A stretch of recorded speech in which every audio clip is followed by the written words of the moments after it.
नमस्कार भारतवर्ष। सबसे पहले पर अपराध की कहानियों के सेक्शन में आपका स्वागत है। मैं हूं लोकेश शर्मा और अपराध की कहानियों के इस सेक्शन में मैं उन अपराध की कहानियों को सुनाता हूं जो देश में चर्चित रही हैं। आज की जो कहानी मैं आपके लिए लेकर आया हूं वो तेलंगाना से लेकर आया हूं। तेलंगाना के निज़ामाबाद में प्रशांत नामक एक शख्स होता है। आज से करीब 5 साल पहले उसकी शादी होती है। जीवन अच्छा खासा चल रहा होता है। एक जो साउथ के जो हमारे स्टेट्स हैं वहाँ पर गल्फ़ कंट्री में जाकर जॉब करने का एक बड़ा ट्रेंड है। तो इसी के चलते अचानक ये होता है कि प्रशांत के सामने गल्फ़ में एक अच्छी अपॉर्च्युनिटी सामने आती है। अब चूँकि पैसे की ज़रूरत किसे नहीं होती, तो उसकी जो पत्नी है संध्या, वो संध्या से ज़िक्र करता है कि यार मुझे गल्फ़ में एक अच्छे जॉब की अपॉर्च्युनिटी आई है, तो क्या मैं गल्फ़ चला जाऊँ? तो संध्या कहती है कि ठीक है, यदि एक अच्छी अपॉर्चुनिटी है तो आपको चले जाना चाहिए। आपको बता दूं कि संध्या भी नर्स है। एक हॉस्पिटल में, जो निज़ामाबाद का जो एक हॉस्पिटल है, वहाँ पर एक नर्स है। दोनों में यह डिसाइड हो जाता है तो प्रशांत गल्फ़ चला जाता है। अब यह बात है आज से 2 साल पहले की, यानी कि अभी जुलाई चल रहा है, लेकिन ये जो घटना है ये जून की घटना थी। तो इस जून से 2 साल पहले, यानी कि 2026 से 2 साल पहले वो 2024 में गल्फ़ चला जाता है। अब प्रशांत गल्फ़ में है, यहाँ पर संध्या अकेली रह जाती है। लेकिन जैसे कहें कि उसका जो अकेलापन है वो जल्द ही दूर हो जाता है। बहुत जल्द उसके जीवन में एक अनिल नामक शख्स प्रवेश कर लेता है। और आजकल जिसे कहें कि जिस तरह की अपराध की कहानियाँ मैं सुनता हूँ, पढ़ता हूँ, देखता हूँ, और अभी अभी जब मैंने इस सेक्शन को शुरू किया है तो मैं देखता हूँ कि भारत में जो अवैध संबंधों की जो बाढ़ है वो इस तरह से आई हुई है कि कुछ समझ में नहीं आता है कि आखिर ये सब हमारे समाज में क्या चल रहा है, किस तरह की चीज़ें ये घट रही हैं, कहाँ हम हमारे समाज को ले जाना चाहते हैं। तो एक तरफ तो प्रशांत है जो कि गल्फ में है। उसे यह है कि यार मैं थोड़ा सा पैसा कमा लूँ ताकि बाद में इंडिया जाकर जो संध्या है, उसकी पत्नी है, उसके साथ खुशी खुशी जीवन बिताऊँ। यहाँ उसके जीवन में यह एक खुशहाल जीवन की प्लानिंग चल रही है। वहीं संध्या है जिसके जीवन में अब अनिल आ चुका है। ये दोनों बढ़िया तरीके से अपना जीवन काट रहे हैं क्योंकि प्रशांत तो गल्फ में है। 2 साल बीत जाते हैं। 2 साल बाद 27 जून को जो प्रशांत है, हालांकि उसके पहले ही चूंकि बात हो गई होगी उनकी, तो प्रशांत कहता है कि मैं वापस आऊँगा। तो 27 जून 2026 को प्रशांत गल्फ से वापस लौटता है, करीब 2 साल बाद। अब प्रशांत 2 साल बाद जब गल्फ से वापस लौटता है तो कहीं ना कहीं संध्या और अनिल को यह बात बड़ी नागवार गुजरती है। और नागवार इसलिए गुजरती है कि आप समझने की कोशिश करिए कि प्रशांत जो कि उसका पति है वो तो गल्फ में हज़ारों किलोमीटर दूर, अब यहाँ पर संध्या है, अनिल है, दोनों का जीवन बढ़िया चल रहा है, दोनों प्रेमी हैं, लेकिन कई दोनों दिन रात मिलते हैं, जुलते हैं और किसी की कोई रोक टोक नहीं है। दोनों का जीवन जिसे कहें कि बढ़िया से गुजर रहा है। अब अचानक प्रशांत बीच में गल्फ से लौट आता है। लेकिन अब इन दोनों के बीच में इंटीमेसी इतनी बढ़ चुकी होती है कि संध्या को 1 मिनट के लिए भी यह बात नागवार गुजरती है कि ये प्रशांत वापस क्यों लौटा है। उसे लगता है कि यार ये दाल भात में मुसलचंद कहाँ से आ गया। तो 27 जून को प्रशांत लौटता है और 29 जून को ही संध्या उसके मर्डर का प्लान कर लेती है। यानी मतलब कोई शख्स इस तरह से कैसे सोच सकता है। वो पति था, वो गल्फ में नौकरी कर रहा था, परिवार की बेहतरी के लिए नौकरी कर रहा था, गल्फ से वो पैसे भी भेजता था, सब संध्या को अच्छे खासे पैसे भेजता था। लेकिन संध्या यहाँ पर अय्याशी में लगी हुई थी। उसके जीवन में अनिल था, सब कुछ बढ़िया चल रहा था, पैसा था, अनिल था, और क्या चाहिए था। अब प्रशांत यहाँ पर आकर सामने जो सारा मामला है वो गड़बड़ कर देता है। तो संध्या को यह बात 2 दिन भी नागवार गुजरती है और वो अनिल से कहती कि यार प्रशांत को क्यों ना रास्ते से हटा दिया जाए। अब जब वो सोचती है तो दिमाग में आता है कि किस तरह से प्रशांत को रास्ते से हटाया जाए। तो अभी आपने जिस तरह से सुना होगा कि जो सिया, जो केतन अग्रवाल मर्डर केस है, वो पूरे देश में फेमस है। अब केतन अग्रवाल मर्डर केस में तो सिया यह करती है कि लोहगढ़ किले पर केतन को लेकर जाती है और करीब 350 फीट ऊंची पहाड़ी से उसे गिराती है। और इसलिए गिराती है कि ताकि ये एक एक्सीडेंटल केस लगे। लेकिन अब यहाँ पर संध्या ठहरी, वो सिया तो थी नहीं। वह दिमाग लगाती कि क्यों ना अपने पति को ऊपर जो उसके घर की जो छत है, उस छत से नीचे गिरा दिया जाए। पर यहाँ वो यह बात नहीं समझ पाती है कि जो घर की छत है, मतलब उसका जो घर दिखा जो उसका घर होता है वो एक मंजिला घर है। अब एक मंजिले घर की छत की ऊंचाई आप कितनी मानेंगे? ज़्यादा से ज़्यादा 15 फीट। जनरली जो घर होते हैं वो 10-11 फीट उनकी छत हाइट होती है। यदि आप 15 फीट भी मान लें तो 15 फीट की हाइट से गिरने पर शख्स की मृत्यु कैसे हो सकती है? लेकिन जिसे कहना है कि जब अपराध आपके सर पर सवार हो जाता है, जब आपको चीज़ें नागवार गुजरने लगती है, आपको लगता है कि बस जो मैं सोच रहा हूँ वही सही है। तो संध्या कहती है अनिल से कि 29 तारीख को कि आज रात तुम एक शराब पार्टी करो। संध्या उस शराब पार्टी के पैसे भी अनिल को देती है और अनिल को कहती है कि तुम मेरे पति के साथ, प्रशांत जो कि गल्फ से लौटा है, अभी अभी लौटा, 2 दिनों से हुए हैं, तो तुम शराब पार्टी करना। इस पार्टी को तुम छत पर करना और जब प्रशांत को अच्छा खासा नशा हो जाए तो उसे छत से धक्का दे देना, चलते उसकी मृत्यु हो जाएगी। अब अनिल को ऐसा लगता है कि यार कहीं ऐसा ना हो कि मैं उसे अकेला धक्का देने में सफल ना हो पाऊँ। तो संध्या से पूछता है कि क्या मैं अपने किसी साथी को ले आऊँ क्या? तो संध्या कहती कि हाँ ठीक है, ले लो, किसी साथी को ले लो। तो एक वेंकट करके शख्स को अनिल अपने साथ ले आता है। अब 29 तारीख की रात में निज़ामाबाद में उस प्रशांत के उस घर की छत पर यह पार्टी शुरू होती है। इस पार्टी में अनिल है, प्रशांत है, वेंकट है और साथ में जो संध्या है उसका जो किरदार है वो बड़ा महत्वपूर्ण है। कितनी शातिर रही होगी संध्या कि पहले शराब के पैसे देती है, अपने ही घर की छत पर अपने प्रेमी और उसके दोस्त को बुलाती है कि मेरे पति का मर्डर करना है तुम्हें, क्योंकि वो हमारे रास्ते में आ रहा है। ये तीनों पार्टी करते हैं। इसके बाद शराब पार्टियों में जो लोकल लैंग्वेज में कहा जाता है चखना, यानी कि जो खाने पीने का सामान होता है, तो वो भी बना कर देती है संध्या। आप समझने की कोशिश करिए कि छत पर पार्टी चल रही है और नीचे जो संध्या है वो उनके लिए खाने पीने का सामान ऊपर देकर जा रही है। जब अनिल और वेंकट को ये लगने लगता है कि यार प्रशांत को नशा हो गया है, तो वो दोनों प्रशांत को प्लानिंग के अनुसार, जो कि उनकी प्लानिंग हो चुकी होती है, तो प्रशांत को छत से नीचे धक्का देने की कोशिश करते हैं। लेकिन प्रशांत को नशा इतना भी नहीं हुआ था। उसे अचानक लगता है कि ये लोग क्या कर रहे हैं, तो वह दोनों से झगड़ा करने लगता है। अब इस बीच में इन दोनों का झगड़ा चलता रहता है।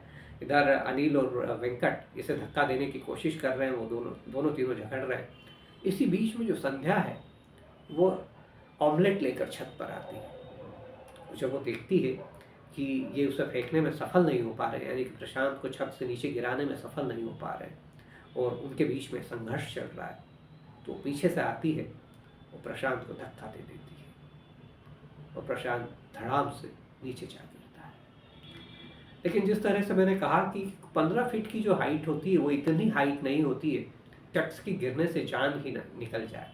अब ये एक अलग बात है कि अचानक यदि कोई गुप्त चोट लग जाए ऐसी कि जिसमें संभव हो तो पॉसिबल है, लेकिन नॉर्मल इस तरह की ऊंचाई से गिरने पर किसी शख्स की मौत की संभावना बहुत कम होती है। तो प्रशांत नीचे गिर जाता है लेकिन उसकी मौत नहीं होती है। अब प्लानिंग के अनुसार ये तीनों नीचे पहुंचते हैं। अब चूंकि आवाज़ होती है, पास में ही मोहल्ला है और भी लोग बाग है, तो लोग बाग भी आ जाते हैं कि आखिर क्या हो गया। तो संध्या बताती है कि अरे छत पर ये दोनों तीनों शराब पार्टी कर रहे थे और शायद प्रशांत को शराब का नशा ज़्यादा हो गया तो वो छत से गिर गया। तो ताबड़तोड़ उसे हॉस्पिटल ले जाया जाता है, हॉस्पिटल में भर्ती कराया जाता है। वहाँ पर डॉक्टर चेक करते हैं, डॉक्टर बताते हैं कि इतनी बड़ी चोट नहीं है, ऐसा कुछ नहीं है, 2-3 दिन में इसकी छुट्टी हो जाएगी। अब जब संध्या यह सुनती है कि 2-3 दिन में प्रशांत की छुट्टी हो जाएगी तो उसे 2 डर सताते हैं। एक तो ये कि फिर से प्रशांत हमारे जीवन में खलनायक बनकर सामने आ जाएगा, क्योंकि उसकी तो अनिल से मोहब्बत चल रही है। और दूसरा ये कि यदि होश में आने के बाद प्रशांत को यह याद आ गया, सारा घटनाक्रम याद आ गया, कहीं वो झगड़ा याद आ गया कि कहीं ऐसा तो नहीं कि मैं गलती से नहीं गिरा और मुझे जान करके धक्का दिया गया, तो भी एक बड़ी समस्या संध्या के जीवन में आने वाली थी।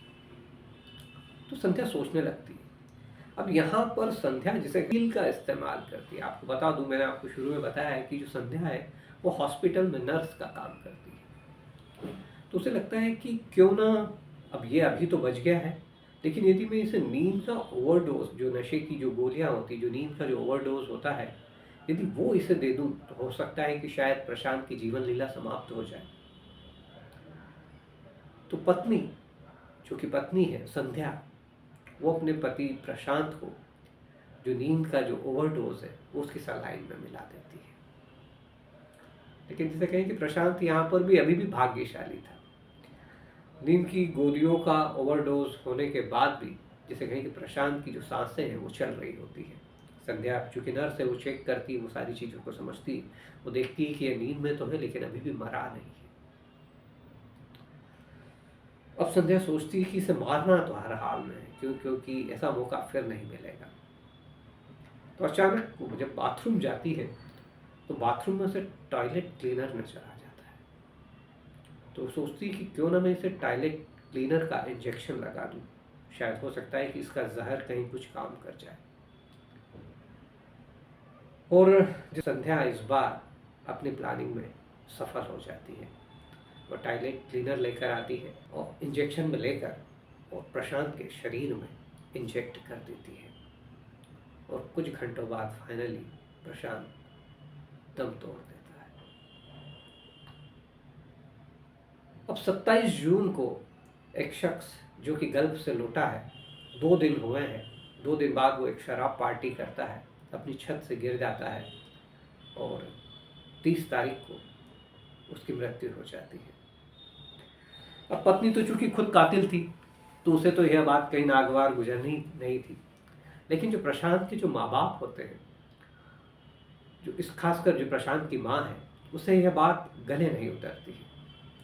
तो 1 जुलाई को वह पुलिस स्टेशन पहुंचती है और पुलिस स्टेशन पहुंचने के बाद वो पुलिस को कहती है कि ये जो मेरा बेटा है अभी 27 जून तक गल्फ में था और 27 जून को ही गल्फ से लौटा है और 30 जून को इसकी मृत्यु हो जाती है और इस तरह से गिरकर होती है। लेकिन मुझे लगता है कि ये एक स्वाभाविक मृत्यु नहीं है, बल्कि मेरे बेटे की हत्या की गई है, इसमें आप खोजबीन करिए।